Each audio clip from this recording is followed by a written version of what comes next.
Saludos, camaradas, ¿qué tal estáis? Espero que vaya todo bien, que vaya todo perfectamente. Bueno, ya estamos llegando al final de este tan movido 2024 y bueno, ya que estamos ahora ya en noviembre, un mes también que tiene pinta de ser bastante importante, vamos a hacer, como todos los meses, un repaso del mes anterior, en este caso de octubre.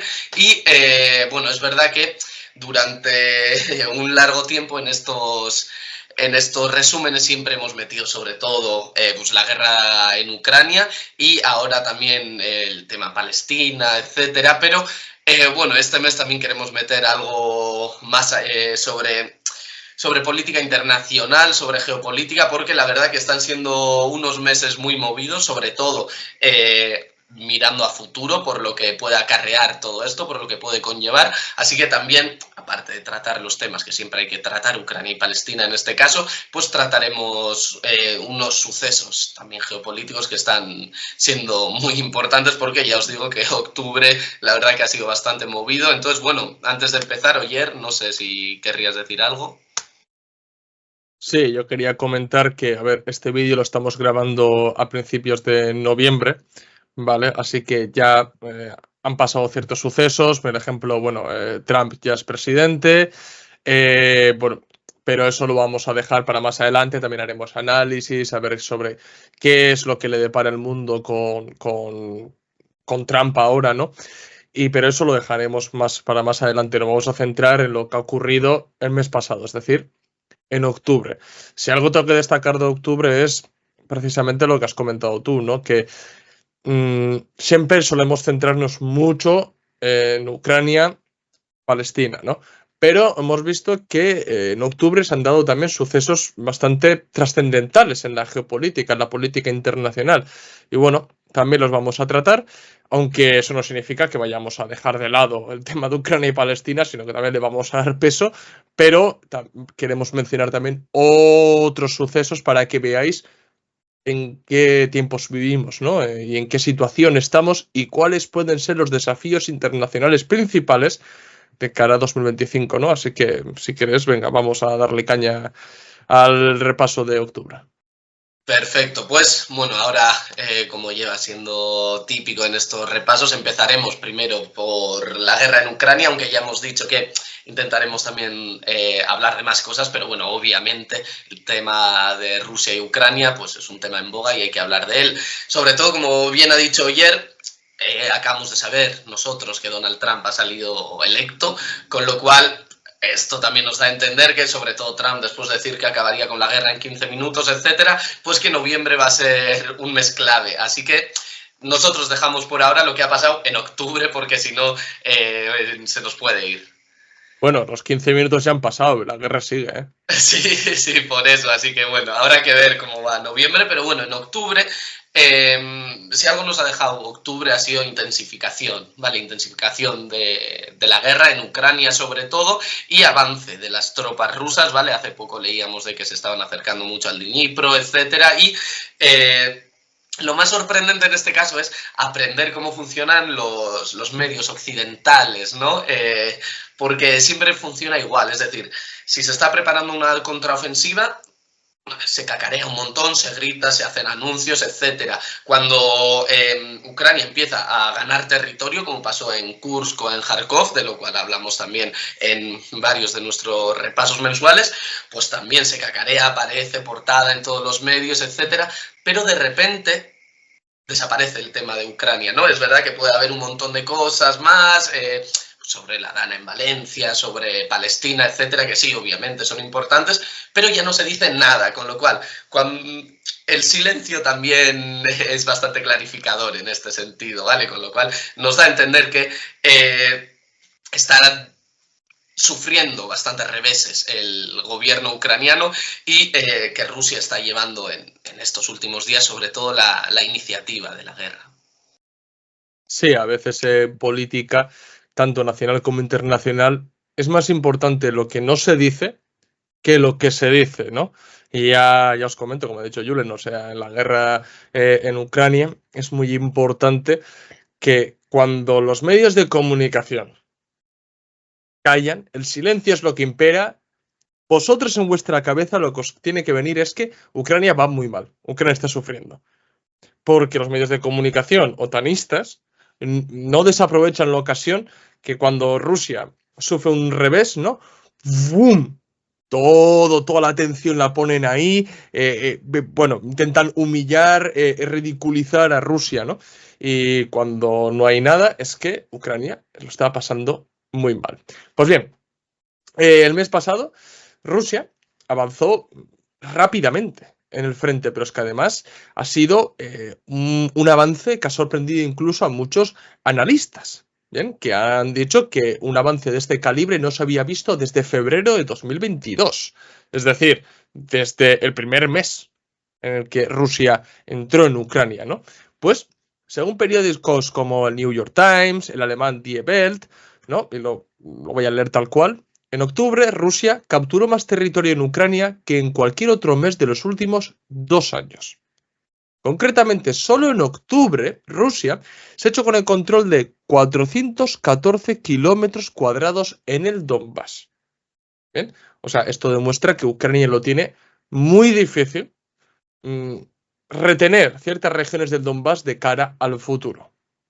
O sea, si todavía el Estado Mayor ucraniano alberga alguna esperanza de que puede tener alguna parte del Donbass para el futuro, o sea, yo creo que va a ser que no, que esa idea ya la tienen que ir desechando. Porque Rusia está avanzando rápidamente e incluso si ahora, por ejemplo, Estados Unidos se mete de lleno a forzar unas negociaciones de paz, el que está en posición dominante claramente es Rusia. Y ha visto también algunos analistas que no son prorrusos, sino que son analistas militares y hacen los análisis respecto a las condiciones materiales que se dan en la guerra, ¿no? Pues que están diciendo que si ellos fueran Putin, no negociarían. ¿Por qué? Porque estás en una posición dominante, estás arrasando ahora mismo. ¿A qué paras? A cumplir con tu objetivo. Porque además, la guerra en Ucrania es una guerra proxy, estás dañando de la misma manera a toda la OTAN en general. Bien, entonces dicen muchos analistas, no, si yo fuera Putin no pararía. No pararía, iría a cumplir mis propios objetivos, ¿no? Y para que os hagáis una idea de cómo Rusia ha ido ganando terreno a los ucranianos en el Donbass, os ponemos el siguiente gráfico, que lo podéis ver en pantalla, y en este gráfico se puede apreciar cómo Rusia, que es en rojo, ha ido ganando terreno de manera exponencial desde diciembre del año pasado, pero que es que desde el verano ha sido increíble el avance. Bien, en el gráfico lo podéis apreciar. Y esto desmiente totalmente, ¿no?, los relatos de que ha intentado imponer Occidente en los últimos 12 meses, el último año, en el que primero Rusia estaba perdiendo. Después la guerra se había estancado. Después, no, Rusia no avanza tan rápidamente como lo dicen. Ahora silencio. Bueno, por eso mismo os hemos dicho que tenéis que tener en cuenta que a veces lo que no se dice tiene más importancia de lo que se dice, ¿no? Y, claro, los analistas occidentales que están analizando por qué Rusia avanza tan rápidamente, tampoco quieren dejar en muy mal lugar a Ucrania, ¿sabéis? O sea, sí, no tienen otra que admitir lo que está pasando, porque es que es evidente, ¿vale? Porque si no estarían mintiendo, ¿bien? Pero sí llegan a ciertas conclusiones, ¿no? Y es que, por ejemplo, Ucrania, o el Estado Mayor ucraniano concretamente, tiene dificultades muy serias, pero muy serias, para reclutar nuevos soldados, por ejemplo. Y ni qué decir de los escándalos que están saliendo a la luz de reclutadores que están siendo sobornados, bien, para que ciertos ucranianos no vayan a la guerra. Y aquí también se ve esa lucha de clases, porque los que tienen el dinero para pagar a estos reclutadores que se venden son gente, pues hijos de empresarios, son gente de la clase burguesa ucraniana, son gente acomodada. Bien, y mientras tanto, trabajadores que no pueden sobornar a estos reclutadores, literalmente son secuestrados. Son secuestrados. Y cuando digo secuestrados es que vosotros veis los vídeos, es que eso es un secuestro. Coger a una persona, entrar en su casa, sacarla, que tenga entre 14 y 55 años, o no sé cuál es el baremo en Ucrania concretamente, ir a la guerra, pero cogerle de su casa, venga, al frente, a morir. Porque es que ese va a ser su destino. Eso es un secuestro en toda regla. Y podéis ver miles de vídeos acerca de eso y Occidente calla. También tienen serias dificultades para equipar a los soldados. No llegan apenas suministros. Y eso que Occidente sigue apoyando de manera económica y logísticamente a Ucrania, pero es que esa ayuda también llega a cuentagotas cada vez más. Y sobre todo también a la dirección poco inteligente de la guerra que está llevando a cabo Zelensky. O sea, yo en el vídeo que hice desenmascarando a Zelensky os hablé sobre una de las críticas más comunes que hay desde los sectores más prorrusos como los sectores más occidentales, y es que Zelensky sigue siendo un showman. Y ese carácter de showman que tiene la acaba imprimiendo a la propia guerra, la propia dirección de la guerra. ¿Por qué digo esto? Porque Zelensky siempre ha dado prioridad a las acciones a corto plazo y al simbolismo de ciertas acciones que a planear una guerra a largo plazo. Es la diferencia entre la dirección de la guerra de Rusia. Rusia, bien, intentó hacer una especie de blitzkrieg, entre infinitas comillas, en febrero, le salió mal. Le salió mal. Subestimó las fuerzas ucranianas. Le salió mal. ¿Qué es lo que ha hecho? Cambiar la guerra. Preparar toda su economía, toda su maquinaria industrial para si tengo que estar así hasta 2030, estaré. ¿Vosotros? ¿No? Es un jaque en toda regla del Estado Mayor ruso. En cambio, Zelensky lo que ha apostado es hago ciertas acciones muy simbólicas para seguir justificando el apoyo occidental, pues la invasión a Kursk, los ataques a Belgorod, la contraofensiva en su momento de verano de 2022, volar el puente de Crimea, es decir, ciertas acciones que tienen peso simbólico, pero que realmente no ha servido para cambiar el curso de la guerra, y eso se lo critican, ya digo, tanto analistas más prorrusos como más occidentales. Esto es un hecho, y yo creo que esto es un verdadero error por parte de Zelensky, pero deviene de su carácter de showman también, ¿no? Eso es, y a veces se nos olvida este pasado, o vamos, de Zelensky, y yo creo que también esto suele ser muy importante a la hora de analizar la guerra y sus capacidades para hacer la guerra. Pero bueno, otra cosa bastante llamativa en estos últimos tiempos es la subida de impuestos que se ha dado, sobre todo que se aprobó desde el Parlamento ucraniano ya para hacer frente a los gastos bélicos, ¿no? Bueno, es curioso, ¿no? Todo el tiempo que lleva Ucrania ya recibiendo ayuda de la Unión Europea, de la OTAN, de Estados Unidos, etcétera, la de dinero que habrá recibido ya desde dinero hasta logística, también, por cierto, armamento, etcétera, y que todavía no le es suficiente para poder llevar a cabo esta guerra. Por esto decía ayer, ¿no? De la jugada de Putin de vale, pues yo voy a estar aquí hasta 2030 sin ningún problema. Y entonces se han visto obligados a tener que dar esta subida de impuestos para poder financiar la guerra. Con lo cual, esta nueva ley de la subida de impuestos lo que aboga es por subir el impuesto de guerra del 1,5 al 5% para los residentes, en este caso. Después, obviamente, impuestos más altos para los empresarios individuales y pequeñas empresas, curioso. Un impuesto del 50% sobre las ganancias de los bancos y del 25% sobre las ganancias de empresas financieras. Obviamente aquí, siempre que veamos subida de impuestos, etcétera, tenemos que ver que los que más dinero tienen, los que más generan, tienen esa capacidad también de evadirlos, ¿no? El pueblo llano no podría evadirlos, con lo cual esta subida de impuestos también está hartando a la gente, está hartando a la población, y mucho, que ve que ya no solo es que ponga el cuerpo, que ponga los muertos, sino que también está poniendo el dinero, por si todo esto fuese poco. Luego habrá que ver hacia dónde va todo este dinero, pero bueno, eso sería otro tema. Que lo único que vemos es que esto se ve también en el campo de batalla, porque si los que ponen el cuerpo, ponen los muertos, ponen el dinero, se hartan, lo que vemos es que desde agosto hasta finales de octubre 45.543 soldados han desertado del ejército, ¿vale?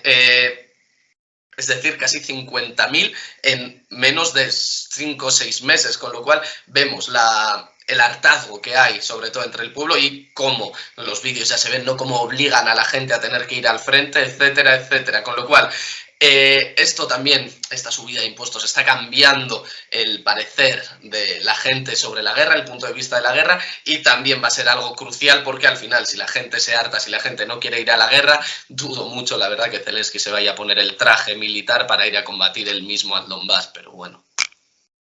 Además has dicho, ¿no?, que la gente pone, aparte de poner su vida, bueno, su carne, sus esfuerzos, su dinero, ¿no?, en la guerra, también tengo que recalcar que el dinero que reciben del exterior también lo ponemos nosotros. Es decir, es una cosa absurda. Y luego lo que me hace mucha gracia, ¿no?, es que ¿cómo puede, por ejemplo, un libertario o un liberal apoyar a Ucrania? O sea, ¿Milei está a favor de esto? ¿De subir el impuesto de guerra del 1,5 al 5%? ¿Los impuestos no son un robo? ¿En qué quedamos? ¿Estará a favor Zelensky de grabar un... Uy, Zelensky, es que me traiciona a veces el subconsciente. ¿Estará a favor Milei de grabar en un 50% las ganancias de los bancos? No quedamos que el impuesto es un robo, que el Estado es el enemigo, ¿no? Entonces, esos colegueos con Zelensky, ¿a qué vienen, Javier Milei? No sé, el silencio de Milei también dice mucho, ¿no? Y bueno, también debemos mencionar que en relación con la guerra en Ucrania, en octubre se ha dado como una especie de intento de internacionalizar el conflicto combinándolo con otro conflicto que viene de hace mucho tiempo, que es la cuestión coreana, ¿no? Esa cuestión de que aún la península de Corea no ha sido reunificada. Recordad que no hay una paz firmada por Corea del Norte, República Popular Democrática de Corea, Corea del Norte y Corea del Sur. Bien, pues fue en octubre como los medios de comunicación y concretamente Zelensky intentó internacionalizar el conflicto en Ucrania y meter ese nuevo conflicto, ¿no? ¿Cómo? Pues bien, Zelensky acusó el mes pasado a la República Popular Democrática de Corea, Corea del Norte, de enviar tropas a Ucrania para apoyar al ejército ruso. Bien, en la descripción del vídeo os vamos a dejar también un documento muy interesante escrito por el Instituto de Estudios para la Guerra, que es un estudio objetivo, no dice si realmente hay soldados norcoreanos o no los hay, no, simplemente hace un análisis de si hay soldados norcoreanos, qué ventajas o qué aprendizajes o qué lecciones pueden extraer los norcoreanos de la guerra en Ucrania, ¿no? Es un texto bastante bueno, la verdad, yo lo recomiendo que lo leáis. Y una de las conclusiones que saca este instituto del estrechamiento de la alianza ruso-norcoreana es que, bueno, hay que tener en cuenta que el ejército norcoreano no ha entrado en una guerra desde el 53, una batalla directa desde el 53, ¿vale? Y bueno, participar en una guerra moderna, como puede ser la guerra en Ucrania, le puede servir de cara al futuro. O sea, aún existe esas ansias o ese objetivo, ese anhelo, mejor dicho, ¿no?, por parte de la República Popular Democrática de Corea de reunificar la patria. Bien, y eso ha habido años, décadas, en la que se ha intentado llevar a cabo un trabajo diplomático para reunificar Corea, aunque en los últimos años eso se está torciendo y mucho, y debido a las provocaciones surcoreanas, que de esto se habla muy poco también, ¿no? Pero bueno, esto, si la polaridad geopolítica sigue de esta manera, pues tal vez en un futuro estamos hablando de una nueva guerra en Corea. Bueno, que es la misma, sino que se reanudará, ¿no? Y bueno, pues participar en una guerra moderna como la de Ucrania le puede servir para experimentarse, para aprender cómo funcionan hoy las guerras, ¿no? Y bueno, tanto Corea del Norte como Rusia ni han rechazado ni han admitido las acusaciones de Zelensky, ¿vale? O sea, a mí lo que también me hace gracia, ¿no? Cómo sacaban vídeos de tropas rusas y salían, pues eso, soldados con los ojos achinados, ¿no? ¿Ves? Norcoreanos luchando. A ver, os tengo que recordar que hay rusos con los ojos achinados porque Rusia llega hasta casi, bueno, sí, no, hasta casi no, llega hasta el otro lado de Asia. O sea, a ver, que los rusos no son todos blancos, rubios, no sé, o sea, tienes los chechenos, tienes los dagestaníes, tienes en Kamchatka, que tienen los ojos achinados, o sea, podría ser tranquilamente rusos con los ojos achinados, o sea, a ver, por favor. Es que eso diría incluso que ahí deriva también esa mentalidad casi racista, ¿no? De que ves una persona con los ojos achinados, ¿ves? Hemos dicho que estaba Corea, esos son norcoreanos. A ver, por favor. No sé si son norcoreanos o no, no lo puedo asegurar, ¿vale? Pero ya que los medios de comunicación lo aseguren tan tajantemente sin tener pruebas de que esos son norcoreanos, pues me hizo muy de gracia, ¿no? Y bueno, Rusia y Corea del Norte se han limitado a asegurar que han estrechado relaciones entre ellos. No sabemos qué significa esto. Pero si sabemos lo que han dicho, han estrechado relaciones. Y sí creemos también que es muy importante entender el contexto geopolítico para entender qué es lo que se está dando, porque yo os he dicho que Zelensky ha intentado internacionalizar este conflicto para meter otro conflicto de por medio. Porque, vaya, casualidad, las acusaciones de Zelensky coinciden con la escalada que se produjo también en la península de Corea. Vaya, qué casualidad. Y luego todavía habrá gente de que intenta desligar la guerra en Ucrania del choque geopolítico actual. Bien. Tras varias semanas de provocaciones surcoreanas, porque fueron surcoreanas, en las que Corea del Sur violó reiteradamente el espacio aéreo de sus vecinos norteños, el gobierno popular democrático de Corea, es decir, el gobierno norcoreano, decidió destruir las carreteras que conectan el territorio con el sur. ¿Vale? Es decir, di un golpe sobre la mesa y literalmente no me vais a tocar los cojones. Ya está. Es lo que es coloquialmente lo que pensó Kim Jong-un. ¿Vale? Y esto demuestra en realidad que la guerra en Ucrania trasciende las fronteras ruso-ucranianas. O sea, el carácter de la guerra no es una guerra de Ucrania por la liberación nacional, una segunda guerra de independencia, no es tampoco, tal cual dice Putin, una guerra de desnazificación, aunque esté desnazificando, eso es un hecho también. No, es una guerra proxy. Una guerra proxy. Por eso mismo decimos la guerra en Ucrania y no la guerra de Ucrania. ¿Bien? Esto es una guerra de la OTAN u Occidente, en este caso contra Rusia, concretamente para hostigarla, porque si en el futuro se quiere ir a por China, primero Rusia debe caer. Bien, pero Occidente ha calculado muy mal porque Rusia no va a caer y lo está demostrando en el frente, ¿no? Además, tened en cuenta que el carácter de esta guerra proxy se ve muy claro en el hecho de que tanto Corea del Sur como Ucrania son países que se encuentran dentro de la esfera de influencia de los Estados Unidos y la OTAN. Porque esta es otra. Bien que hablaba la gente de, no, es que Polonia, Hungría, Checoslovaquia eran países satélites de la Unión Soviética. Corea del Sur y Ucrania no. No son países satélites. Es que yo me atrevería a decir que no es que sean países satélites, es que son sucursales de Estados Unidos. O Polonia. Polonia es una colonia de Estados Unidos. O sea, ¿cuántas tropas tiene apostadas Estados Unidos en Polonia? Nos tenemos un amigo polaco y estaba sorprendidísimo del enorme despliegue de tropas estadounidenses que hay en Polonia. Bien, eso en mi pueblo se llama invasión. O sea, estar invadido.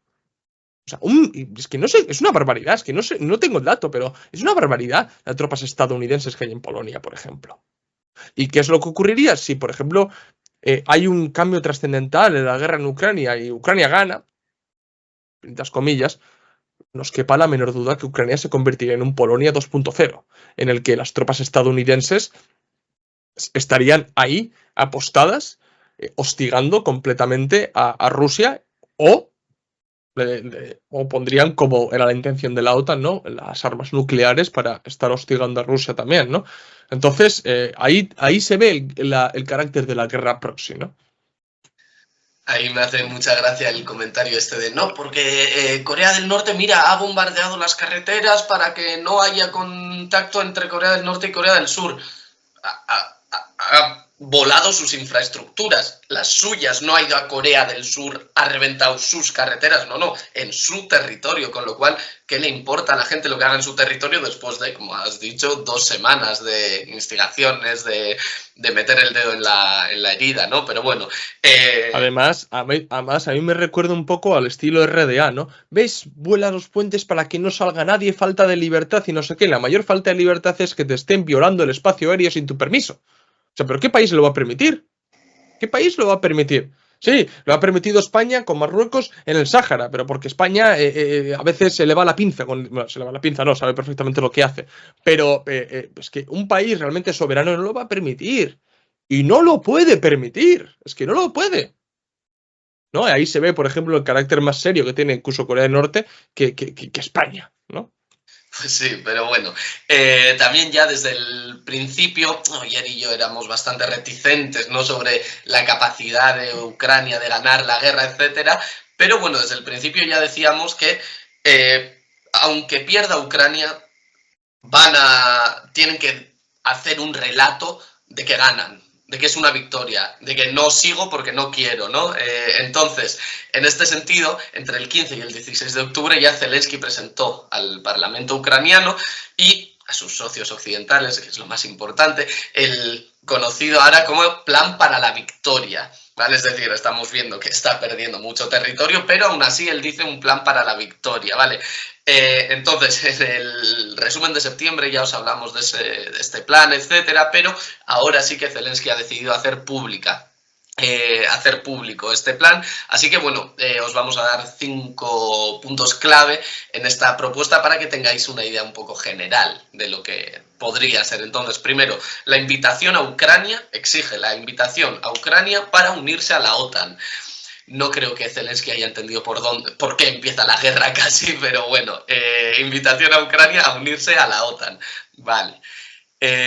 Segundo punto, refuerzo de la defensa ucraniana contra el ejército ruso, lo que incluye obtener el permiso de los aliados para utilizar las armas de largo alcance, etcétera, en territorio ruso para evitar sobre todo las zonas de amortiguación, ¿no?, en territorio ucraniano.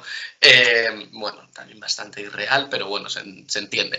Después, contención de Rusia mediante el despliegue, en suelo ucraniano, obviamente, de un paquete de disuasión estratégica no nuclear. Es decir, en lugar de tener ambas armas nucleares, pues tener otro tipo de armas para disuadir, ¿no? Lo típico, la verdad. Cuarto punto. Protección conjunta de Estados Unidos y la Unión Europea de los recursos naturales fundamentales de Ucrania y uso conjunto, obviamente, de su potencial económico también. Vamos, crear una colonia en toda regla, es decir, tranquilo, te voy a gestionar yo tus recursos naturales. Vender la patria a BlackRock. Se puede traducir así. Literalmente, ya tenemos también vídeos hablando sobre eso, pero es abiertamente Zelensky propone que otros gestionen sus recursos naturales, vamos, y luego se llamarán patriotas, pero bueno, es vergonzoso, en fin. Lo más parecido a una colonia es esto, pero bueno. Y quinto punto, solo para la fase de posguerra, en este caso, es decir, una vez acabada la guerra ya, sustituir algunas tropas estadounidenses que hay en toda Europa, pues como decíamos, en Polonia, etcétera, es el ejemplo más claro, aunque en España también las hay, por tropas ucranianas. Casi 50.000 deserciones que hemos visto y todavía quieren llevar sus tropas por ahí. Pues primero que se centren en lo suyo, pero bueno, son 5 puntos. La verdad que casi no veo ninguno posible, sobre todo por qué ha empezado la guerra, cómo ha ido la guerra, etcétera, pero bueno, los han propuesto, ahora habrá que ver cuánto tardan en echárselo para atrás, sobre todo ahora que ha ganado Trump, pero bueno, antes de pasar al siguiente punto, ayer no sé si querrías comentar algo sobre esto. Yo me limito a decir lo que dijo, creo que era, no sé si era Lavrov, el ministro de Exteriores, o la portavoz Zaharova, no sé, me dijo que era una locura. El plan es una locura, punto por punto. Tal cual, o sea, yo lo voy a traducir para que lo entendáis. Punto 1, invitación a Ucrania a irse a la OTAN. Línea roja. O sea, línea roja, precisamente por una de las razones principales por la que empieza la guerra en Ucrania es esta. Refuerzo de la defensa ucraniana para utilizar armas de largo alcance. Línea roja. O sea, Rusia ya ha dicho que si se da esto, lo vamos a entender como la participación de los aliados ucranianos en la guerra. Contención de Rusia mediante el despliegue en suelo ucraniano de un paquete de disuasión estratégica no nuclear. Está ligado con el segundo. Cuarto, efectivamente lo que he dicho, o sea, que Occidente en general, ¿no? Lo que se conoce como Occidente, gestione los recursos naturales. Vender la patria y tiramente a BlackRock es que es lo que está haciendo Zelensky. Bien. Bueno, y después lo de sustituir, el quinto punto, ¿no? Sustituir las tropas estadounidenses por ucranianas. Zelensky, si no eres capaz de proteger y defender Ucrania, ¿qué vas a proteger la Unión Europea? O sea, a ver, por favor. Pero aquí este último punto es muy interesante porque aquí se ve cómo se entiende el ejército ucraniano.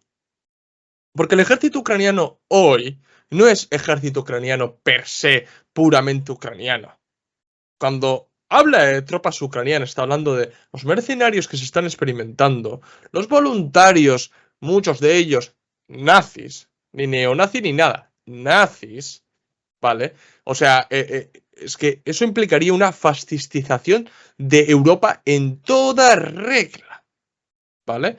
Entonces, es muy importante traducir todo este plan para la victoria de Zelensky, que sí es el plan de la derrota de Zelensky, porque no se va a aplicar ninguno de los puntos y el que va a imponer condiciones es Rusia. Y esperemos si Rusia está dispuesta a sentarse en una mesa a partir de ahora, por lo que hemos dicho antes, porque está en una posición dominante. Aquí se ve, ¿no?, este carácter de showman de Zelensky, que en lugar de buscar algo realista, algo que pueda ser una salida para que no desaparezca Ucrania, prefiere hacer este plan para la victoria irreal y ya está, solo por parecer que quiere hacer algo, pero bueno, es irreal. Entonces, bueno, otro de los sucesos, obviamente, que llevamos tiempo hablando ya, sería la guerra entre, bueno, iba a decir Palestina e Israel, pero bueno, esto ya la verdad que ha llegado bastante a más, el genocidio en Palestina, etcétera, la lucha de la resistencia palestina y el eje de resistencia, que ahora hablaremos de él también, contra el Estado sionista de Israel. Entonces, ya llevan más de un año, la verdad, que resistiendo a esta limpieza étnica que se está llevando a cabo en territorio palestino, sobre todo la Franja de Gaza, etcétera, y la situación, la verdad, que sí que ha cambiado mucho desde aquel 7 de octubre. Bueno, aunque como siempre decimos, nos podríamos remontar mucho atrás, pero bueno, desde el 7 de octubre sí que ha sido muy llamativo, sobre todo estos últimos meses, ¿vale? Entonces, aquí ya lo que estamos viendo primero es el tema de los muertos, ¿vale? Actualmente, según cifras oficiales, ¿vale?, al menos 43.259 palestinos han sido asesinados, han perdido la vida, muchos de ellos, obviamente, como siempre se ve, niños, madres civiles, etcétera, etcétera. Entonces, algunas fuentes fiables también, la verdad, dicen que podrían ser muchísimo más, luego hablaremos de ello, pero bueno, esto es bastante preocupante, la verdad, y sobre todo ahora que han intentado entrar al Líbano, ¿no?, demostrando esta guerra también contra otros terroristas como son Hezbollah, en el Líbano, por el ejército sionista, también han sido, los muertos han aumentado a casi 3.000, 2.986, una vez más según estas cifras oficiales, que seguramente después podrán variar, pero bueno, ya vemos que es algo bastante fuerte y que los muertos, para el poco tiempo que llevamos de guerra, es una auténtica barbaridad. Sí, y yendo un poco al caso concreto de Gaza, ¿no?, uno de los acontecimientos más importantes de octubre ha sido la caída en combate del líder de Hamas, Yahya Sinwar, ¿no? O sea, el líder de Hamas, no sé si habéis visto los vídeos, pero resistió hasta el final y murió combatiendo contra el agresor sionista, contra el invasor sionista. Bien, pero es que lo más destacable de todo son las imágenes. Es el vídeo que se filtró, que han convertido a Sinwar en un verdadero mártir y en un ejemplo para todos los luchadores palestinos, e incluso me atrevería a decir para muchos revolucionarios del mundo. Bien, pese a tener incluso discrepancias con la línea de pensamiento que va a tener Sinwar, su lucha antisionista, su lucha anticolonialista, bien, porque no se puede llamar de otra manera, el proceso que está llevando a cabo y que lleva realizando el sionismo en Palestina, es que no hay otro nombre, o sea, es colonialismo puro y duro, colonialismo de ocupación, hecho a los nativos, los sustituye por colonos. Pues Sinwar, en el vídeo, se puede ver, o sea, os recomiendo que busquéis el vídeo, que está en la silla, malherido, con el brazo, bueno, medio abierto, una barbaridad, ¿no? Como está, ¿no? Pues aún así, medio muerto, ¿no? Se enfrenta a ese dron, ¿bien? Que entra dentro de la casa, ¿no? Para ver dónde está y él coge un palo y se lo tira al dron. Que no le hace nada al dron, pero es que la imagen es tan poderosa. Es un símbolo tan importante que Israel cometió un grave error grabando ese vídeo. ¿Bien? Porque arruinaron el relato de Israel, el relato del sionismo internacional, que había estado asegurando que Sinwar se escondía en túneles o que usaba escudos humanos, ¿no? Muchas imágenes que ponían con Photoshop y demás mostrando a Sinwar como si fuera una rata y demás. Las ratas sois vosotros, que mentís, que habéis creado toda una ideología que es mentira. Y os habéis acostumbrado tanto a mentir que os lo habéis creído si pensáis que sois un pueblo. O sea, imagínate las mentiras que pueden llegar a contar, ¿no? Pues con esto lo mismo. ¿Pero qué es lo que pasa? Que la imagen os desmiente completamente, demuestra lo que sois, unos mentirosos. Y Sinwar murió combatiendo, pero como un soldado de verdad, como un luchador. Mientras que vosotros lo único que sabéis es bombardear desde fuera y matar civiles. Eso es lo que sois, el ejército más moral del mundo, ¿no? Como se hacen llamar cuando después vemos los escudos humanos que utilizan, las violaciones que cometen, cómo con la doctrina Aníbal matan a sus propios colonos y soldados, con la doctrina de Hojilla y no marca una diferencia entre civiles y combatientes. Bueno, eso es Israel. Ese es el gran país de Israel, ¿no? Y bueno, ahí vemos, ¿no? Que como Sinwar, al fin y al cabo, sí, habrá muerto, pero es que su legado está ahí y los palestinos lo saben perfectamente.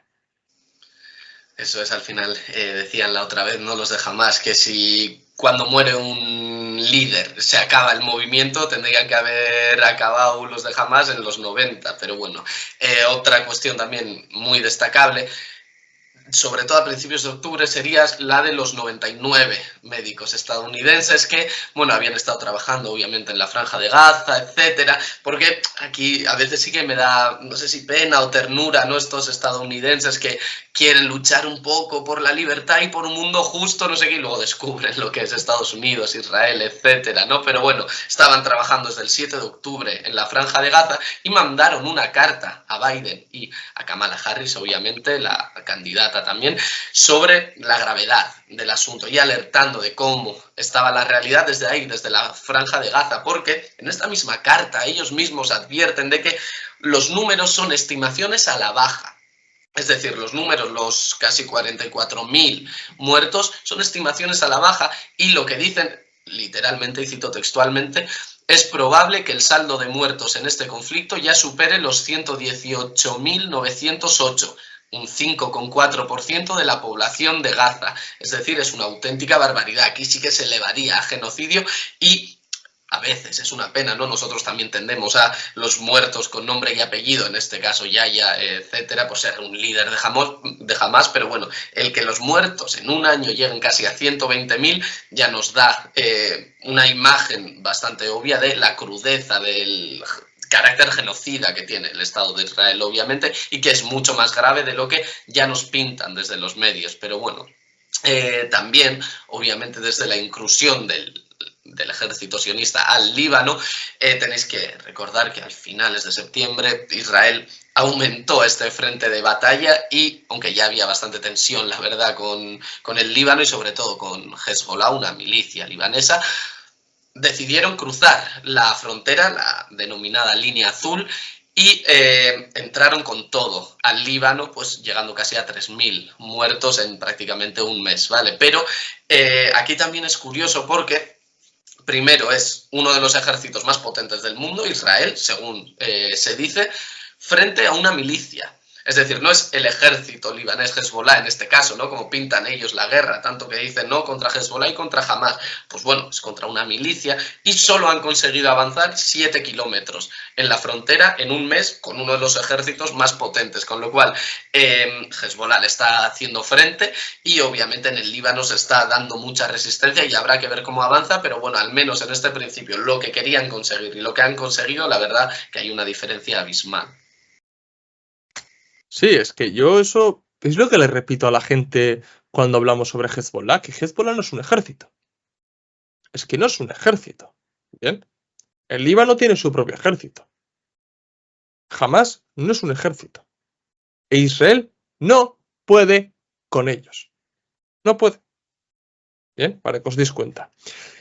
Otro hecho muy importante también que demuestra la enorme prepotencia que tiene Israel ha sido los ataques que ha lanzado el ejército israelí a las fuerzas de paz de la ONU, las UNIFIL, ¿no?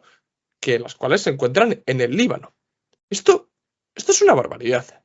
Esto es una barbaridad, pero en toda regla. O sea, por lo menos lo que se sabe, porque lo que no ha trascendido no lo sabemos nadie, pero lo que se ha trascendido a la prensa es que Israel ha atacado hasta 6 posiciones distintas de la UNIFIL, es decir, 6 bases militares de las fuerzas de la ONU, donde se encuentran militares de distintos países. A ver, ¿cómo puede ser que militares españoles se tengan que meter en un búnker porque Israel les está bombardeando o lanzando misiles? Pero, ¿en qué cabeza cabe esto?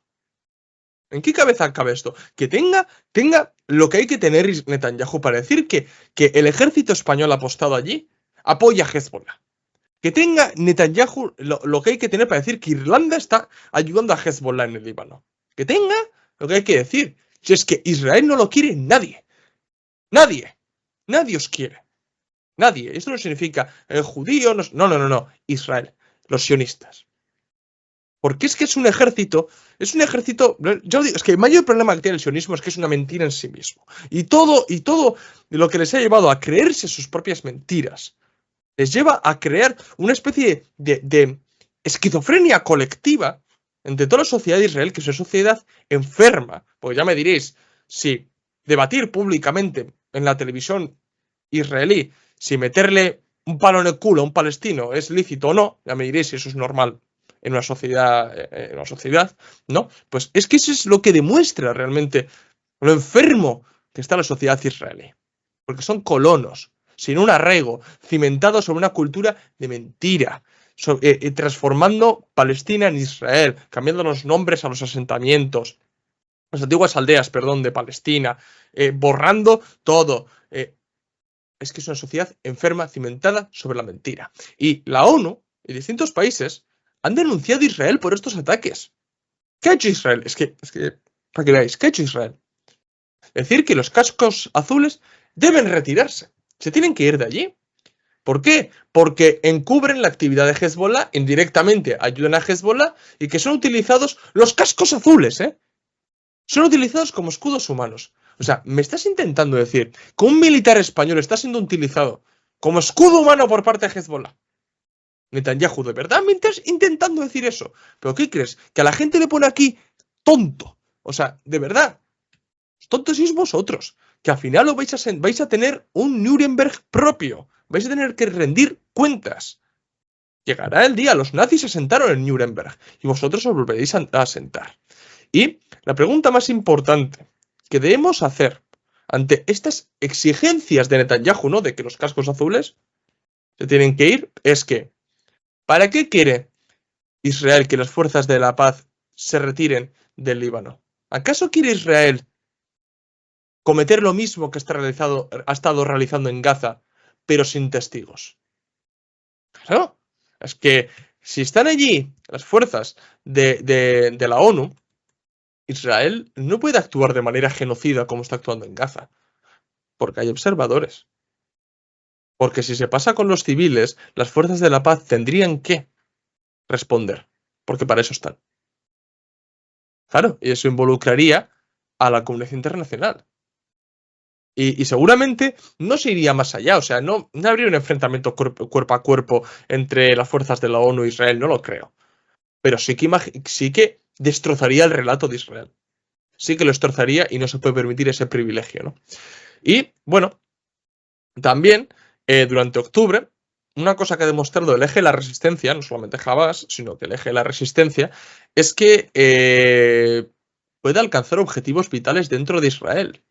Como bien sabréis, la cúpula de hierro, ¿no? Es el orgullo de Israel, ¿no? Y siempre el gobierno israelí se jacta de que la cúpula protege a Israel, de que siempre que hay algún ataque o lo que sea, el 90% de los misiles han sido interceptados. Y luego vemos bases militares y bases del Mossad y demás destrozados, ¿no? Vaya, ha llegado uno, ¿no? Ha interceptado 90%, pero el 10% se ha pegado, pero bien duro, ¿no? O sea, a ver, para que veáis, es que mentira, mentira, mentira, es que son unos mentirosos, de verdad, mienten, solo le falta que les crezca la nariz, es que mienten muchísimo Israel. Y bueno, pues la cúpula de hierro ha demostrado ser bastante ineficaz a la hora de detener distintos ataques. Bueno, ya lo demostró con la andanada de misiles que le lanzó Irán, que no interceptó ni una. Aunque digan que no, la mayoría de los misiles han sido interceptados, por aquí. Y lo mismo, o sea, con el tema de Hezbollah. Hezbollah no tiene misiles tan potentes como los que tiene Irán. Pero es que en octubre, Hezbollah realizó 2 ataques que metieron miedo a los israelíes. Por un lado, el 13 de octubre, Hezbollah lanzó una serie de drones a la brigada Golani, a la base de la brigada Golani, que es una de las brigadas de élite que tiene Israel. Y al menos uno de esos drones alcanzó la base, matando a 4 soldados y dejando más de 60 heridos. Además, lo hicieron a la hora de la cena, ¿vale? Para fastidiar más. Y al principio, cuando se realizó ese ataque, se dijo que el jefe del Estado Mayor, Herzi Halevi, había muerto en el ataque. Pero bueno, al final se demostró que no era más que un bulo. Por otro lado, el 19 de octubre, Hezbollah lanzó otro dron que alcanzó la casa de Netanyahu. Repito, la casa de Netanyahu. Sí, que no le hizo nada, que rompió 4 cristales y ya está. Y Netanyahu no estaba ahí, ni su mujer. ¿Pero qué demuestra esto? Que puede llegar hasta el corazón de Israel. Puede llegar a la casa de Netanyahu. Eso es lo que ha demostrado. Eso es lo importante de este tipo de ataques. De que el eje de la resistencia puede burlar la cúpula de hierro de Israel. Sí, eso es, y sobre todo esto se ve en el siguiente punto, ¿no? Que sería el ataque israelí en Irán, y bueno, previamente, como bien ha dicho ayer, el ataque de Irán a Israel, porque bueno, ya a principios de octubre Irán atacó a Israel y como siempre sacan el mismo relato de que no, el 99% de los misiles han sido interceptados, ¿no? También te digo, pues vaya misiles tiene que tener para que el 1% ese consiga todo lo que hace, pero bueno, también es lo que tiene que creer este relato fanático, loco. Entonces, en este caso es verdad que Irán, bueno, hizo un ataque bastante duro, ¿vale? Cumplió con los objetivos, cumplió con lo que prometió, etcétera, etcétera, y todos los medios de comunicación, todos los superanalistas que saben tanto de geopolítica dijeron que, bueno, no sabía dónde se había metido Irán porque Israel iba a responder con todo al día siguiente, en 24 horas íbamos a estar viendo esto, etcétera, etcétera. Pues bueno, las 24 horas se convirtieron en 3 semanas, la verdad que se fue demorando, pero bueno, al final sí que Israel preparó su respuesta.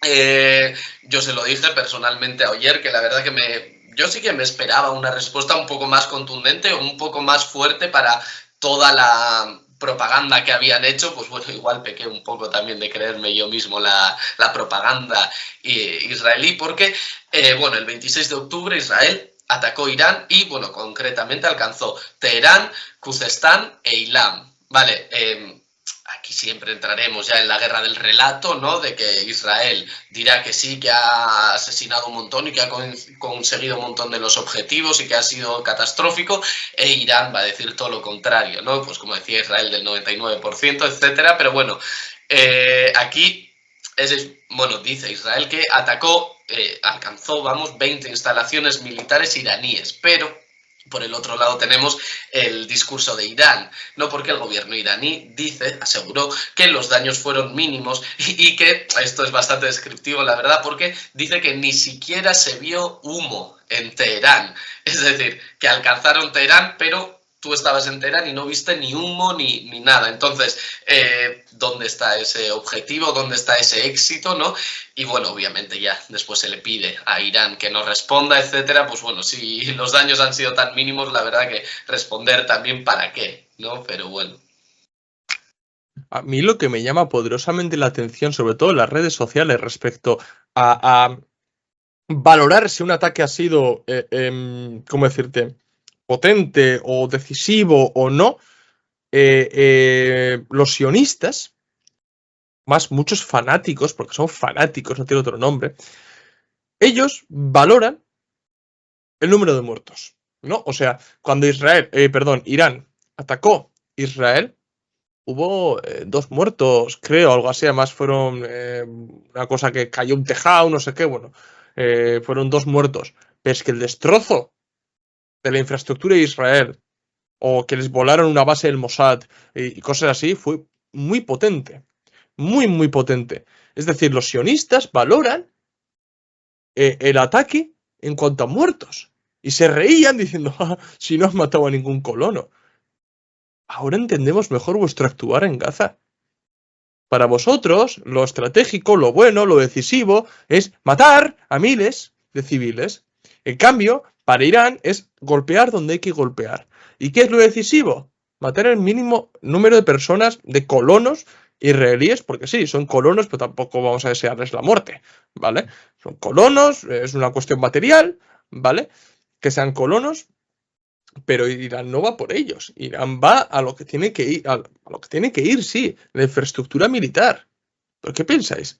Que viendo la cúpula de hierro, que no pudo con esa andanada, ¿qué pensáis? ¿Que Irán no podría haber arrasado a Israel si quiere?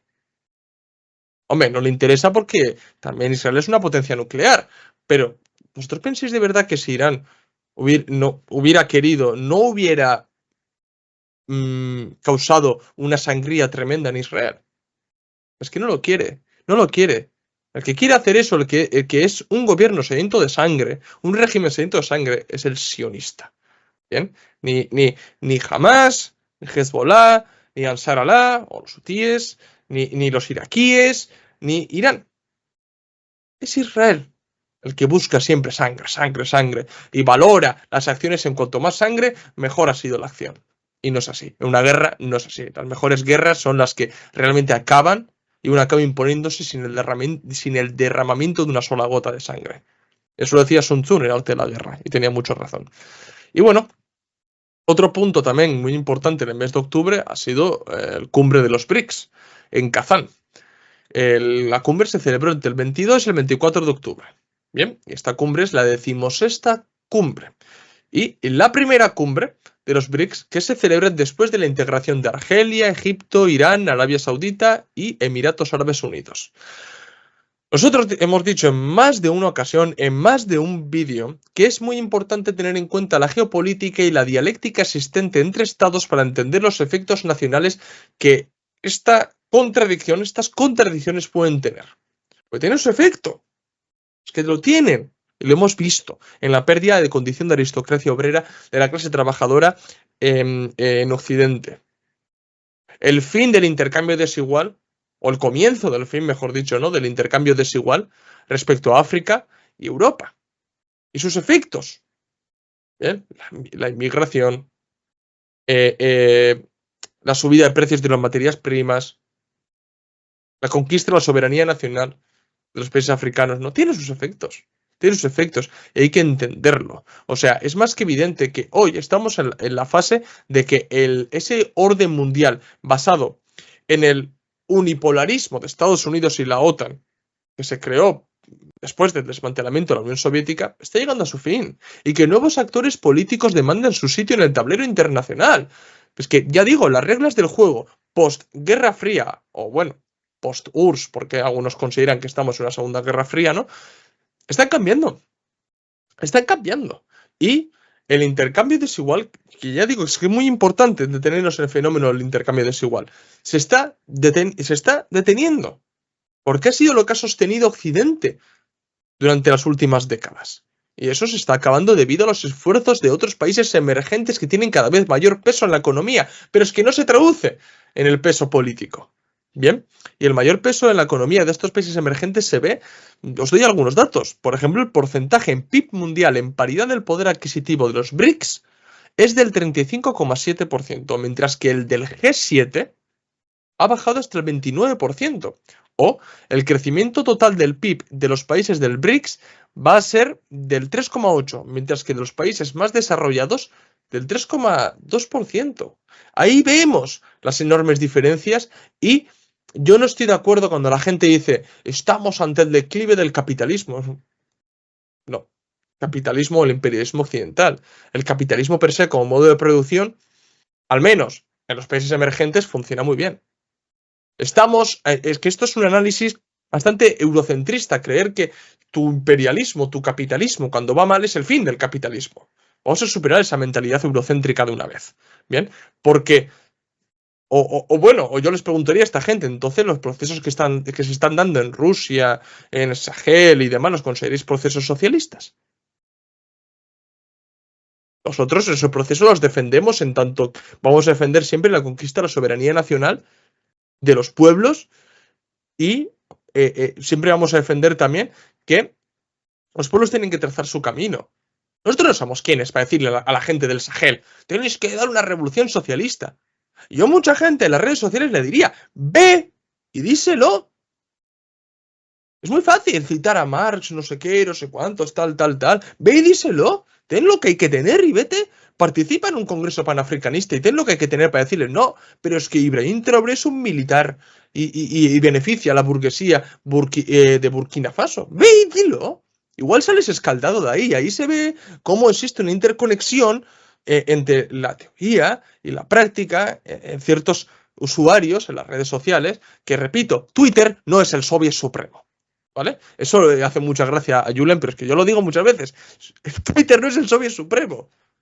¿Vale? Ni hay un buró político y demás. Y objetivamente no le importa absolutamente nada a los trabajadores las cosas que subís. Y muchos de los hilos infumables que se suben. O sea, que a la gente le da igual. A la gente le da igual. ¿Y qué es lo que ocurre? Que luego esta práctica abstracta, ¿a qué es lo que deriva? Esta teoría abstracta, este análisis abstracto lleva a una práctica de lo más simplista. Total, pues vendes una práctica como una pintada en una pared. Vendes práctica como que pongo una pegatina en una farola. Pues amigo, vamos a mejorar y mientras tanto los que están cambiando ese orden mundial son aquellos a los que estás criticando por burguesía nacional y demás. Bueno, lea a Lenin, a ver qué es lo que opinaba sobre estos desarrollos de la burguesía nacional. Que si bien recalcaba que siempre tenemos que abogar porque el mundo sea comunista, siempre tenemos que ligar los procesos a una revolución internacional. Bien, no en el sentido revolución ha dicho revolución internacional, planeta trotskista. No, me refiero a que los procesos nacionales siempre tienen que ir de la mano de favorecer el establecimiento de condiciones objetivas en el aspecto internacional, ¿no? O sea, el mejor ejemplo que podemos hacer para que avance una revolución internacional es trabajar nacionalmente. Bien, eso es lo que, al fin y al cabo, es lo importante. Y todo este cambio en el orden geopolítico se ve en el lema de los BRICS, de esta cumbre, ¿no? Fortalecimiento del multilateralismo para un desarrollo global, justo y seguro. Ese ha sido un poco el enfoque que le han dado a los BRICS. Aquí, bueno, habría tanto que decir, tanto que analizar, que podríamos hacer 7 vídeos solo hablando de los BRICS en general o de la cumbre, pero bueno, tampoco vamos a entrar tan a detalle, sino que queremos dar unas breves pinceladas. También al final es un repaso, y un repaso es tratar algo por encima, pero bueno. Entonces, sobre la declaración de Kazán, es la declaración donde han escrito todos los puntos tratados, todos los objetivos trazados, etcétera, de los BRICS. En este caso es bastante llamativo los puntos que han sacado en claro, ¿no? Muchos pueden decir que pueden ser propaganda, etcétera. Bueno, vale, vamos a hablar sobre ellos, ¿vale? El primero sería una reforma integral de la ONU para hacer el organismo mundial más democrático, representativo y eficaz. Bastante curioso que mientras que dicen que Rusia, China son el enemigo, ¿no? Estados Unidos dice que son el enemigo, estos dicen, ah, no, tranquilo, vamos a hacer la ONU más democrático, que sí, que puede ser pura propaganda, no te voy a decir que no, pero mira qué diferencia de propaganda, ¿no? El enemigo contra, vamos, por la democracia es bastante llamativo, pero bueno. Después, mayor participación de los países menos desarrollados, especialmente los africanos, en los procesos globales, es decir, tener en cuenta estos países que deberían de estar emergentes, todavía casi no se les puede ni llamar emergentes, pero bueno. Buena acogida del uso de las monedas nacionales en las transacciones financieras entre los países de la asociación y sus socios comerciales, que va en pro del proceso de desdolarización, es decir, darle fuerza a las monedas propias. También se comentó algo sobre crear una moneda, etcétera, pero bueno, eso es demasiado a largo plazo y ya solo por eso obviamente se han convertido en el enemigo número uno de Estados Unidos por desdolarizar, es decir, quitar su moneda en las transacciones entre Arabia Saudí e Irán, por ejemplo. Es decir, imaginaros cómo está el listón, ¿vale? Y luego tienes a Javier Milei apoyando la dolarización, sin más. Totalmente, y llevando su oro al Reino Unido, etcétera, etcétera. Es decir, veamos la diferencia, que repito una vez más, no, pero es que lo que están haciendo es propaganda para después poner yo qué sé, el rublo. Pues no te voy a decir que no sea propaganda en cierto aspecto, pero es que mira la diferencia de la propaganda que hacen. Unos los pintan de no enemigos y los otros dicen, venga, algo más justo. Es decir, imaginaros el nivel en el que estamos, pero bueno. Pero el uso de divisas nacionales no es propaganda, o sea, se está dando. Se está dando y se seguirá dando. Sobre todo en el petróleo, etcétera, etcétera. Pero bueno, eso también en estos tiempos que vienen ya se irá reforzando además. Pero bueno, después, cuarto punto, rechazo a las sanciones económicas impuestas a países enemigos de Occidente, Corea del Norte, Irán, etcétera, son los claros ejemplos, ¿no? Y oposición a las medidas unilaterales impuestas en nombre de la lucha contra el cambio climático. Esto me parece algo que Oyer y yo lo llevamos hablando años y años, cuando China se fue de la cumbre en contra del cambio climático, por el ecologismo, etcétera, porque decíamos, esto es un caballo de Troya, tú has estado ensuciando todo lo que has querido y más, y ahora que otros países se van a desarrollar, tú no les das ni elementos, ni industria ni nada que no contamine, pero tampoco les dejas contaminar, es decir, que se queden meros recursos naturales. Pues mientras sacan Congo en el coltán los negritos con la mano, pues da igual, ¿no? Claro, como eso no contamina, pues bueno, es algo que lo llevamos señalando mucho, y que hablen de esto me parece, la verdad, algo muy clave y que obviamente afectará mucho en el desarrollo. Pero bueno, después, mejora del diálogo sobre el comercio internacional a todos los niveles para que los países, en este caso en vías de desarrollo, no sufran, como Oyer bien decía de antes, el intercambio desigual y las actitudes neocolonialistas con los países más desarrollados. Esto también va totalmente unido al cuarto punto del cambio climático, etcétera, y vemos ya el carácter de los BRICS, ¿vale? El querer darle ese impulso a otros países, lo que se ve muy claro en este caso, lo que está haciendo, por ejemplo, China o Rusia en África. Me parece que los actos hablan mejor que estas frases rimbombantes, pero bueno. Después, reforma de la ONU, Organización Mundial del Comercio, el Banco Mundial y del FMI para dar más voz a los países menos desarrollados y evitar el neocolonialismo. Una vez más, ¿vale? Podemos decir que es propaganda, pero mirad lo que están planteando, ¿vale? Y para acabar, también se exigió el cese de la guerra en Ucrania y en Palestina, ¿vale? Es decir, mientras otros están diciendo subir impuestos, etcétera, más guerra, el enemigo, etcétera, los otros, mirad qué diferencia de discurso. ¿Puede ser propaganda? No voy a decir que todo se vaya a cumplir al 100%, o sí, puede ser. Tampoco es el modelo que yo persigo, ¿no? El modelo de Rusia o de Arabia Saudí. Pero es que ya solamente estos 7 puntos me parecen bastante llamativos, compararlos con la propaganda que se está haciendo desde el occidente y desde el jardín europeo. Sí, y además, a ver, lo que hay que dejar claro es, los BRICS no es una Comintern, no es un pacto de Varsovia, ¿vale? Simplemente lo que se busca es permitir el desarrollo de unos países que durante siglos han estado pisoteados, el cese de un intercambio desigual, el cese de actitudes neocolonialistas. Y podemos caer en una especie de puritanismo comunista y decir, bueno, pero es un desarrollo y una extensión del capitalismo hacia un capitalismo más de libre comercio y de más justo, pero capitalismo al fin y al cabo. Sí, sí, lo es. Claro que lo es. Pero, a ver, nosotros, lógicamente, yo no voy a perseguir el establecimiento de un BRICS y demás, pero hay que saber en qué momento nos encontramos. O sea, ¿qué vamos a condenar a Níger? ¿A que siga como seguía? ¿Qué vamos a condenar a, no sé, es que a países que se tienen que desarrollar y desarrollar sobre todo sus fuerzas productivas a seguir como estaban, a sufrir actitudes neocolonialistas? Es que lo he dicho 1000 veces. Lo que subyace en este tipo de críticas a países africanos es la condición de aristocracia obrera de la clase trabajadora occidental y de muchos comunistas en Occidente, porque saben que si estos países se desarrollan, nuestra condición de aristocracia obrera va a ir desapareciendo y se va a ir precarizando enormemente. Y la gente no quiere. Y se utiliza como caballo de Troya. No, es que Ibrahim Traoré no permite los matrimonios homosexuales en Burkina Faso. Sí, no lo permite. Está mal, sí. Mi opinión sí está mal. Pero no os paréis a pensar, a ver, qué clase de trabajo ha hecho la izquierda en Occidente para que la periferia del imperialismo vea como vea este tipo de movimientos. Eso ni se os ocurre plantear, ¿no? Por si acaso. Vale, de acuerdo. Es que, no sé, o por ejemplo, el cese de la guerra en Ucrania y en Palestina. Xi Jinping se lo dijo a la cara a Putin. Se lo dijo. Otras cosas, en los BRICS participó, por ejemplo, también Mahmoud Abbas, es decir, la Autoridad Nacional Palestina, que todos sabemos lo que es, pero ¿quiénes le meten y le dan paso? Los BRICS.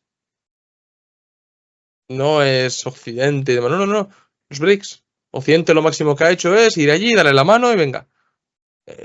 No sé, me parece sumamente importante pues, en las cuestiones de cuando hacen hincapié en el intercambio desigual, en la lucha contra el neocolonialismo, dejar realmente claro en qué se basan las acciones del cambio climático, que no es otra cosa que tú no te vas a desarrollar a partir de aquí.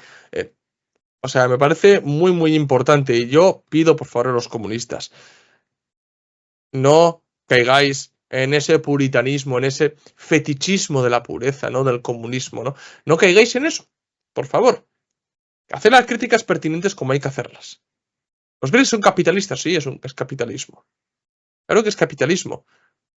Y yo la pregunta que os digo es, ¿qué preferís? ¿El mundo basado en las reglas del juego hasta el momento? Y me dirá alguno, ni unipolarismo, ni multipolarismo, revolución proletaria. Sí, pero yo lo que le digo a muchos camaradas, desconfiad de aquellos elementos comunistas que, ante cualquier solución, revolución proletaria, problemática de la vivienda, revolución proletaria, cuestión de la mujer, revolución proletaria, intercambio desigual, revolución proletaria, guerra en Ucrania, revolución proletaria, bueno, apaga y vámonos. Deja los libros de Marx, de Engels, de Lenin, los análisis, la crítica a la economía política, déjalo de lado. Revolución proletaria. Y ya está. Ya está. Es la panacea a todo. Claro que es muy importante y claro que tenemos que trabajar para ello. Pero repito, desconfiad de las personas que no son capaces de darte un programa mínimo, un programa compatible con el capitalismo. Es que desconfiad, sinceramente. Porque es más postureo que otra cosa. Así de claro. Y bueno, hemos dicho también que íbamos a hablar de más cuestiones y también hemos recogido algunas otras cuestiones, como por ejemplo el tema del Sáhara Occidental, ¿vale? Que la cuestión del Sáhara sigue presente, ¿eh? Y desde finales del 2020, sobre todo. Porque recordad que a finales del 2020 los saharauis rompieron el alto el fuego que habían pactado en los años 90 y reanudaron los ataques contra Marruecos para liberar la nación. ¿Bien? Aunque este conflicto ha sido de los primeros conflictos que se reavivaron tras la pandemia, o mejor dicho, durante la pandemia, ¿no? La verdad es que el estallido de terceros conflictos ha opacado la cuestión saharaui, porque digo, el Frente Polisario sigue combatiendo a Marruecos, ¿vale? Y en octubre hubo dos hechos muy importantes al respecto. Por un lado, los enviados especiales de la ONU al Sáhara Occidental propusieron un plan para la partición del Sáhara. Es decir, Igual que el plan para la partición de Palestina, pues parece que a la ONU le gusta tropezar 2 veces con la misma piedra.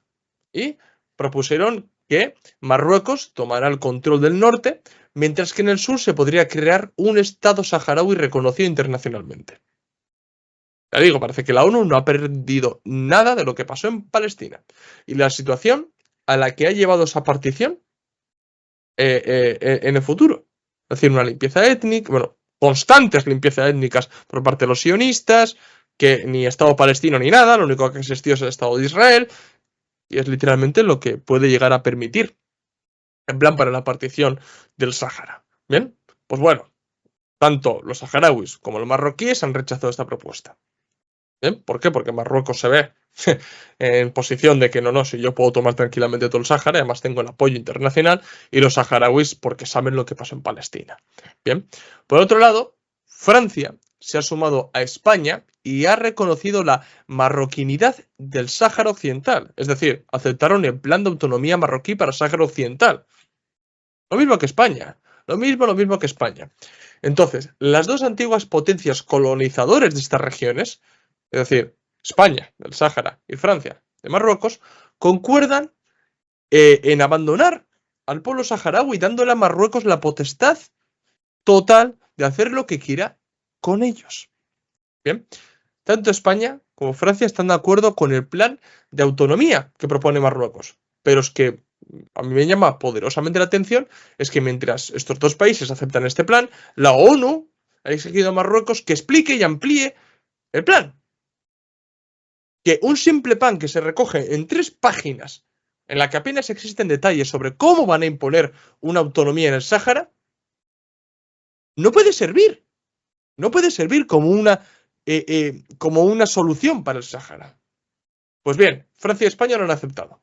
Esto demuestra que no son más que gobiernos serviles a Marruecos. O sea, yo no sé, no entiendo qué es lo que tiene, ¿cómo decirte?, instalado Marruecos en distintos países como para ejercer esta presión y que la gente ceda. Es que es increíble, la verdad, es increíble. Pero ya digo, mientras que la ONU exige detalles y que perfeccione el plan, Francia y España lo aceptan. Y esto demuestra que el plan para la autonomía no es otra cosa que una especie de plan, una especie de atrezo, ¿no?, para quedar bien de cara a la galería.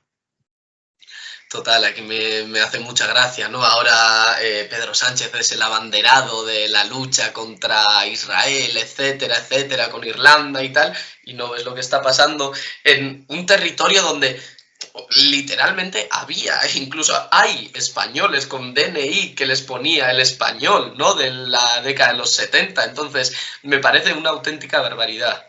España sigue siendo la potencia administradora del Sáhara. Y por eso no ves lo que te está pasando a ti y te tienes que preocupar de lo de ahí, que sí, que muy bien, ole, pero vamos a ser un poco realistas, ¿vale? Que al final ya vimos la crisis que se dio en el Sáhara hace 2-3 años, etcétera, hicimos muchas entrevistas si queréis, pero lo que se viene la verdad que tampoco pinta muy bonito, pero bueno, ya decían, ¿no?, que le debe el PSOE a Marruecos, lo extendería a toda España, pero bueno.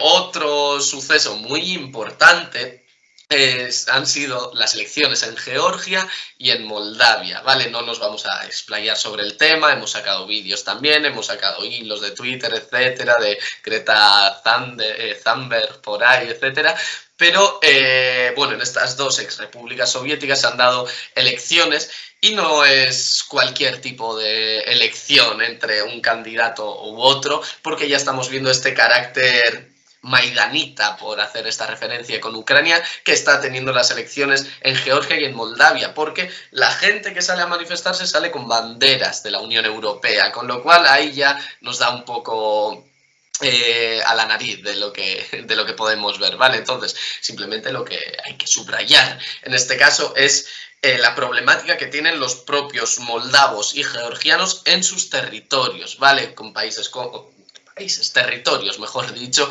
como Transnistria, Abjasia y Osetia del Sur, ¿vale? Que bueno, de jure, ¿no? Técnicamente no son países independientes, pero de facto sí que funcionan como territorios autónomos, prácticamente países, ¿vale? Entonces, obviamente, ¿no? La Unión Europea, la OTAN no permitirán que un país con esa, como ellos dicen, ¿no? Influencia rusa o ese territorio prorruso entre a la Unión Europea teniendo, como quien dice, al enemigo en su casa, con lo cual primero van a querer solventar este problema territorial para poder después introducir a Georgia y Moldavia, perdón, ya dentro de la Unión Europea, con lo cual ya estas elecciones son el principio de lo que se puede venir.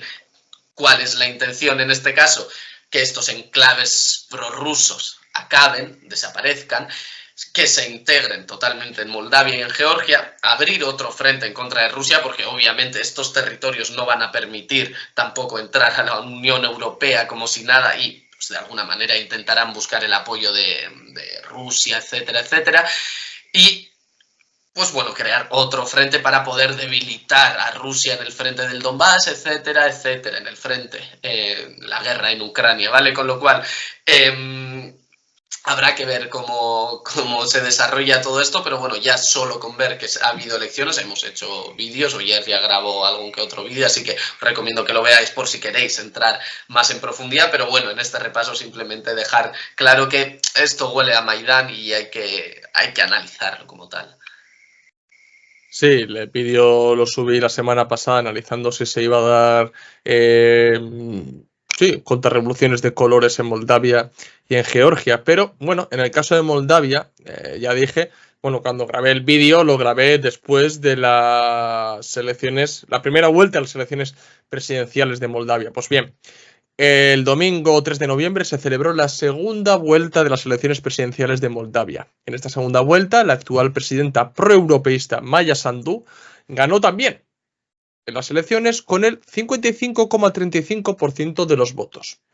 Ahora bien, lo que calla todo Occidente es las irregularidades que se dieron con el recuento del voto desde el exterior.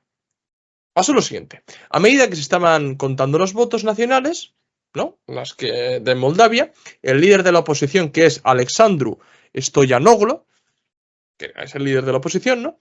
Iba ganando. Iba ganando. Pero cuando empezaron a contar los votos emitidos desde el exterior, los resultados cambiaron completamente. Y empezó a ganar Maya Sandu, es decir, la candidata proeuropeísta. Vaya. Vaya, vaya, vaya, qué casualidad. En el anterior vídeo dije que es verdad que la diáspora moldava es de carácter más proeuropeísta. Eso es verdad. Eso es totalmente verdad. Pero es que semejante cambio. ¿De verdad? No sé. Yo no voy a caer en el típico juego que caen todos los occidentales de si no sale lo que a mí me gusta, fraude. No, no voy a caer en eso, pero huele mal. Huele mal porque la primera vuelta también pasó algo parecido. Y ahora es el partido de la oposición, bien, el de Stoyanoglu, que es el partido de los socialistas de la República de Moldavia, bien, que por cierto, algunos comunistas del Partido Comunista de Moldavia están en este partido, pero bueno, eso es otra cosa. Es que es ahora este partido el que rechaza los resultados y llama a Maya Sandu presidenta de la diáspora moldava. Me parece brutal el nombre que le han puesto, ¿no? Presidente de la diáspora moldava. No eres la presidenta de Moldavia, eres la presidenta de la diáspora. Y aquí no pintas nada. Me parece clave cómo utilizan ese discurso y qué directo va, porque al final es bastante representativo, ¿no? El conteo en el exterior, etcétera, y cómo esto afecta a un país.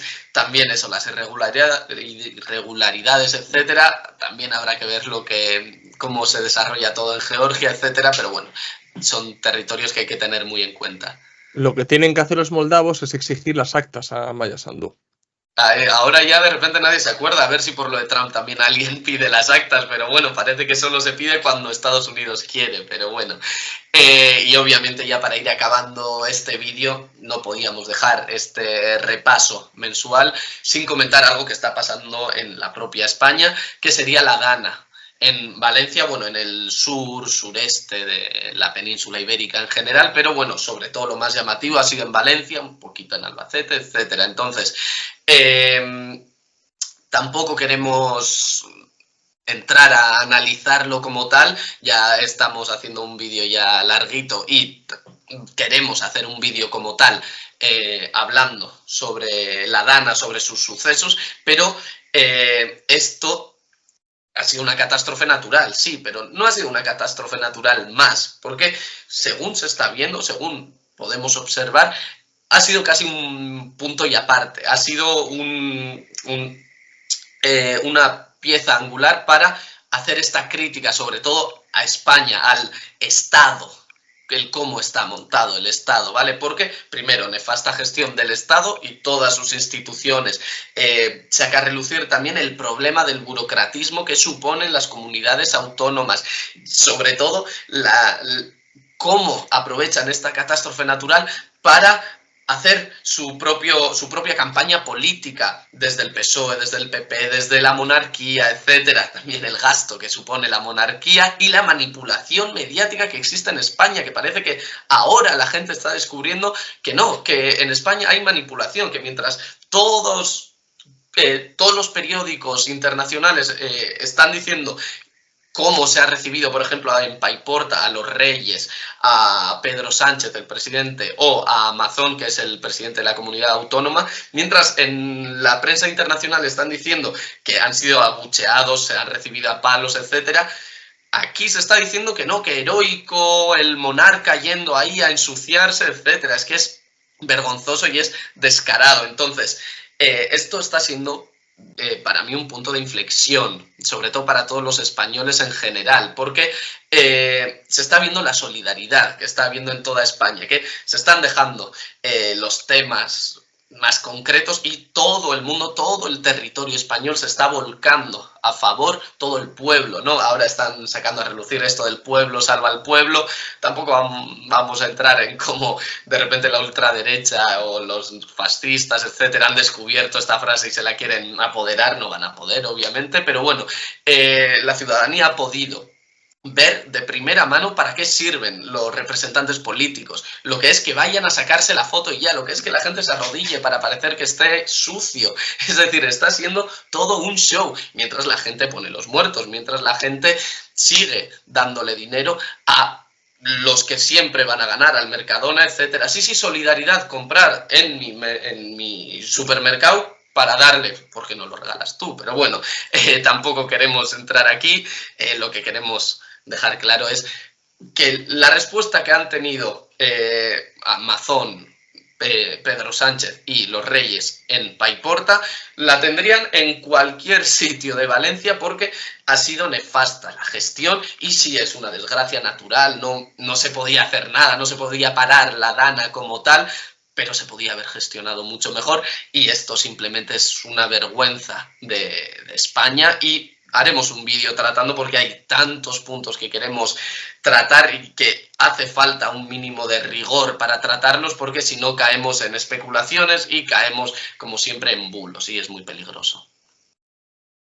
Sí, es muy tentador coger y alargarnos otra hora acerca de este punto, pero no lo vamos a hacer porque, como ha dicho Julen, vamos a grabar un coloquio respecto a la Dana. A ver, ya hago spoiler, cuando decimos que vamos a hablar sobre la Dana no vamos a empezar a decir, no, es un efecto meteorológico, no sé qué, no, porque no tenemos ni idea, la verdad, ni de climatología, ni de nada, no, simplemente queremos hablar sobre la gestión, sobre sus consecuencias y demás, ¿no? Yo sí, para ir cerrando, sí que quiero decir que efectivamente lo que ha pasado con la Dana para mí es un punto y aparte, al menos estoy notando un punto y aparte en la percepción de muchos ciudadanos respecto, no a España, respecto al Estado y sus instituciones. Y cuando digo el Estado, me refiero a todo el tinglao que está montado. ¿Bien? Todos, ¿eh? Todo, no se salva ni uno, ¿eh? Empezando por Vox, pasando por Alvise, llegando hasta Pedro Sánchez. Todos. La izquierda también, o sea, la izquierda, nueva izquierda también, que la única alternativa que ha tenido es llamar fascista a gente que ha perdido todo. Que para eso está. Ocurre una desgracia, se quejan, fascista. La izquierda cerrando filas completamente con el Estado. Que es un error, porque entonces quien pasa quien presenta un discurso cuasi antisistema es la extrema derecha o la derecha populista y nacionalista e incluso los elementos más fascistas. Que no os deis cuenta de eso, que protesta de los camioneros, fascistas. Protesta de los agricultores, fascistas. Protesta de gente que lo ha perdido todo. Tenéis los huevos de llamarlos fascistas. No voy a calentar porque eso ya lo dejo para el vídeo, pero sí que quiero decir a la gente es que efectivamente lo de la DAN ha demostrado que España es mucho más que un Estado, es mucho más que corrupción, es mucho más que burocracia. España también es solidaridad. España también es gente recorriendo 1000 kilómetros para coger una pana y ensuciarse. Y adelanto, no voy a criticar a ningún solo Partido Comunista, aunque tenga diferencias con ellos, a ni uno solo que haya estado ahí. A ni uno. Aplaudo a todos, de verdad. Aplaudo a todos. A todos. Nosotros no hemos podido ir, no tenemos puente. Bueno, pero hay gente que sí. Aplaudo a todos aquellos. Así de claro, aquí no van las medias tintas y no voy a utilizar esta desgracia para disputas políticas o disputas intracomunistas. No. Sinceramente no. Me parece ruin y vil hacer eso. ¿De acuerdo? Entonces, ya digo, España es mucho más que un Estado, es mucho más que burocracia, es mucho más que corrupción, mucho más que mala gestión. Es solidaridad, es trabajo, es clase trabajadora, es organización, es todo eso. Es todo eso. Bien, por eso mismo la gente tiene que quitarse esos estigmas de la cabeza y realmente apoyar a la clase trabajadora, porque cuando hablamos de Paiporta, no estamos hablando de apoyar a fascistas y demás, estamos hablando realmente de ayudar a la clase trabajadora. O sea, decimos defender a la clase trabajadora, defenderla. ¿Que no podéis ir a Valencia? Bueno, hay distintos mecanismos para facilitar la ayuda entregando comida, ropa, lo que sea. Que por X tampoco podéis porque no sé qué. Bueno, pues al menos no llaméis fascistas a esa gente. Ayudar a difundir el mensaje, ayudar a solidarizarse con ellos, enseñar en vuestro entorno la mala gestión del Estado. Es que de verdad que flipo, porque mientras que toda esta gente lo ha perdido todo, ¿qué ambiente había en las redes sociales? Gente hablando de Franco. Que si Franco tenía razón porque los pantanos, las presas y no sé qué. ¿Pero qué fumáis? ¿Qué fumáis? Otros hablando, bueno, pasa esto, ponen fotos y una cita de Marx, del Capital, de no sé qué, o de Engels, de la dialéctica de la naturaleza. Pero, tío, ¿qué tomas? ¿Tú crees que es la mejor manera para revolucionarizar a esa gente que lo ha perdido todo? La mejor manera es poner una cita densa de Marx hablando sobre la destrucción que genera el capitalismo en la naturaleza. Sinceramente, sí, es muy interesante esa cita, pero el trabajador de Paiporta que lo ha perdido todo te va a escupir en la cara. Lo siento mucho, es que es así, es así. Si no sé, y eso emana también de que para muchos la vida es Twitter, desgraciadamente. Desgraciadamente. Hay que superar eso, no aprovechéis lo que ha pasado para sufrir una cita de Engels, de la dialéctica de naturaleza de Engels en el Anti-Düring. Es que me parece aberrante, sinceramente, aberrante. Las redes sociales se llenan de no, es que mira, había un tío con la camiseta de División 250. Sí, lo han metido él mismo. Sí, me da igual ese tío, me da igual. Me da igual, a mí me importa son la gente que estaba ahí. Que la gente que al ver una cara conocida, un cara un político, se hartó y empezó a echarle barro. O sea, de verdad, por favor, analizar esto bien y no caigáis en la dinámica en las redes sociales, no caigáis en el espontaneismo, porque esta es otra. Muchos hemos leído el qué hacer, pero a la hora de la verdad, detrás del espontaneísmo, en todo. Mañana, hoy he visto, ¿no? Que el tema de Twitter era Pulitzer, ¿no? Era Pulitzer, ¿no? Mañana será, no sé, mañana será otra cosa. a la zaga. Es increíble la situación de derrota en la que nos encontramos, y eso deviene mucho, y no es tanto ni siquiera por los esfuerzos del capital, es mucho más por las dinámicas en la que se ha simbiotizado, digámoslo de alguna manera, el movimiento comunista con las redes sociales. Exacto, y ya haremos el vídeo, ya nos enrollaremos Oyer y yo, que si algo nos gusta es hablar y hablar, pero bueno, dentro de poco subiremos el vídeo. Ya sabéis que nos gusta analizar bien los hechos, analizarlo todo bien, ver también qué es bulo, qué no, que al final algo, una catástrofe de este calibre, hace falta un buen análisis y tenemos que dejar más, siempre decimos, ¿no? 24 horas. Más, muchísimo más en este sentido. Entonces, bueno, ya lo tenemos casi acabado, la verdad, y lo que queremos hacer es el llamamiento a no caer en las trampas, porque es muy fácil, ¿no? O acusarnos a todos de fachas, o no, o lo contrario, o son los bulos que ellos quieren también, y es que somos como tontos, nos ponen el quesito y vamos como tontos al queso y nos cae la trampa, y llevamos así tiempo, y es un punto de inflexión clarísimo. Y yo estoy seguro que en los próximos 20 años a cada político que salga siempre le van a decir, ¿y tú, Valencia, qué? ¿Y tú, La Dana, qué? Porque ha sido algo traumático para toda España, incluso desde Almería hasta Vigo. Entonces, vamos a analizarlo bien, porque van a sacar muchas veces el tema y eso. Entonces, bueno, yo creo que con esto ya, por mi parte al menos, sobre el repaso, hemos abordado todo. Entonces, bueno, muchísimas gracias también por haber escuchado. Si habéis llegado hasta aquí al final, cualquier cosa ya sabéis que siempre nos podéis escribir en comentarios. Y Oyer, no sé si quieres decir algo tú también.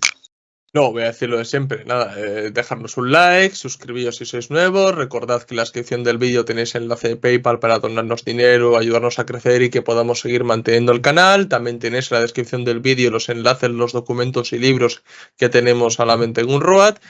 Y nada, seguidnos en las redes sociales, Twitter, Facebook, Instagram y TikTok, donde subimos contenido a diario o casi a diario. Así que esto es todo, nos vemos en el próximo vídeo. ¡Salud, camaradas!